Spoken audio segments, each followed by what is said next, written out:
میرے ابا کا انتقال ہوا تو ہمارے گھر کے حالات خراب ہو گئے۔ گھر میں کھانے کو آٹا تک ختم ہو گیا تھا۔ میری ماں روز مجھے مفت والے آٹے کے اسٹال پر لے جاتی، جہاں لمبی لمبی قطاریں بنی ہوتی۔ ہم صبح سے شام تک وہاں کھڑے رہتے، مگر ہمارا نمبر نہ آتا، اور اگر کسی دن نمبر آ جاتا تو آٹا ختم ہو چکا ہوتا۔ آٹے دینے والا بندہ پرچی دیکھ کر ہمیں کہتا کہ آج آٹا ختم ہو گیا ہے، اب کل آ جانا۔ ہم دونوں ماں بیٹی مایوس ہو کر خالی ہاتھ گھر لوٹ آتی۔ ایک دن ہم یوں ہی گھر واپس آ رہی تھی جب گلی کی نکڑ پر بنی کریانے کی دکان والے نے میری ماں کو اشارے سے اپنی طرف بلایا۔ میں پیچھے ہی رک گئی۔ پھر اس نے میری ماں کو کوئی بات بڑی رازداری سے بتانے کے بعد کہا کہ تم روز اپنی بیٹی کو بھیج دیا کرو، میں اسے آٹے کی بوری دے دیا کروں گا۔ اس کی بات سن کر میری ماں کی آنکھیں چمک اٹھی تھیں۔ اب میری ماں روز مجھے اس کریانے والے کی دکان پر بھیج دیتی۔ وہ دکاندار مجھے مفت میں آٹے کی بوری دے دیتا اور ساتھ میں 5,000 کا نوٹ بھی دیتا کہ یہ بھی لے جاؤ۔ اب تو یہ سلسلہ روز ہی چل پڑا تھا اور میں تھک چکی تھی۔ ایک روز میں نے اماں سے کہہ دیا کہ اماں، مجھ سے روز روز آٹے کی بوری نہیں اٹھائی جاتی، سب عجیب عجیب نظروں سے دیکھتے ہیں، میں نہیں جاؤں گی۔ میں نے آج اماں کو فیصلہ سنا دیا تھا۔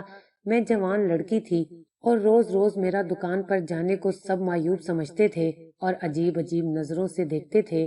ہائے، تجھے کب سے فکر ہو گئی لوگوں کی کہ لوگ کیا سوچتے ہیں؟ اماں نے طنزیہ کہا تو میں نے چہرہ دوسری جانب موڑ لیا۔ اب اماں کیوں اتنی ناسمجھ ہو گئی تھی؟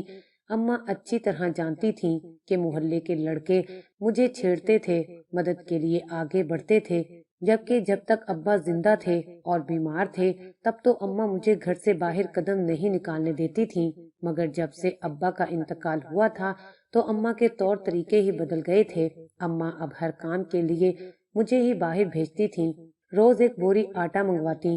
اماں، تم ہی تو کہتی تھی کہ لڑکیوں کا یوں باہر جانا مناسب نہیں ہے، اور اب تو ابا کا انتقال ہو چکا ہے۔ باپ کا سایہ سر سے اٹھنے کے بعد بیٹی کا یوں باہر بے فکر گھومنا ٹھیک نہیں ہے۔ میں بولی تو اماں نے گھورتے ہوئے سر پر ایک چپیٹ رسید کی۔